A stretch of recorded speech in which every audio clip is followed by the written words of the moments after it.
pour moi, en fait, tout ce qui se manifeste à l'extérieur de soi est une projection de l'être humain nécessaire pour que lui fasse l'expérience de ce qu'il ne peut pas voir à l'intérieur, quoi. Tout l'extérieur de ce que tu vis te sert d'outil à savoir ce que tu es en train de vivre. Si par exemple, tu rencontres quelqu'un avec qui tu as des points communs, bah à ce moment-là, tu es en train de projeter cette personne-là, la façon dont tu la vois, la façon dont tu fais l'expérience de la relation. Et les points communs, finalement, vont être des choses que tu auras eu besoin de projeter à l'extérieur de toi pour voir que les qualités de cette personne ou les défauts de cette personne sont en toi.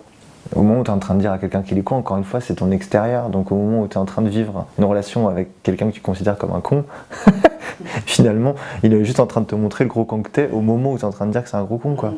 Et c'est pour ça que souvent, les personnes, il y a beaucoup de personnes qui revivent des schémas, qui revivent des scénarios, qui revivent des situations similaires. Et souvent, elles sont similaires, mais elles ont une autre forme. Donc c'est-à-dire que par exemple, elles vont vivre un truc au boulot, un conflit au boulot, puis elles vont sortir de cette situation, puis après elles vont revivre un truc au boulot, puis elles vont sortir de cette situation, puis après à un moment donné elles vont se dire ah c'est fini, puis elles vont vivre un conflit mais dans leur couple. Son processus c'est de projeter avec une autre forme pour te faire comprendre différemment, te donner un autre angle pour dire ok bah là t'as pas compris donc je vais te montrer ça sous un autre angle, peut-être que tu vas le comprendre. Et au bout d'un moment, une fois que t'as toujours pas compris dans la relation, bah tu vas le comprendre sur toi, tu vas vivre des accidents, tu vas vivre des traumatismes, tu vas vivre des maladies, tu vas vivre des souffrances. Une fois que tu as intégré par exemple une problématique que tu es en train de vivre, un conflit que tu es en train de vivre dans une relation à l'extérieur de toi, une fois que c'est intégré, que c'est dedans, bah, tu n'as plus besoin de le vivre, et donc tu n'as plus besoin de le projeter, et donc tu n'as plus besoin de le voir en fait.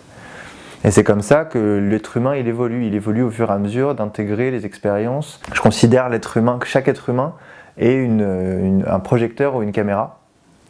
Et donc effectivement, il y a nos yeux qui nous servent de projecteurs, quoi, tu vois. Et on imagine que finalement le monde dans lequel on vit est une sorte de toile en 360, quoi, tu vois. Et donc chaque être humain va projeter son film, le film de lui-même, le film de sa vie, sur cette toile en 360.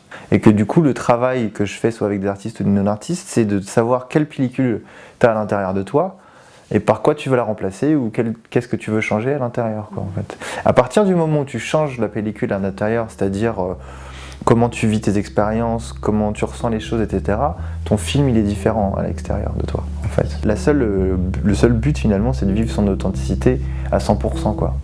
Hey, reviens, ne cache pas tout ce qui dépasse avec ce petit masque d'audience qui te promet de pas passer à l'as sans être gonflé à race. T'auras ta place mirobolante grâce à cette petite voix intense tout bas en toi, fort dissonante.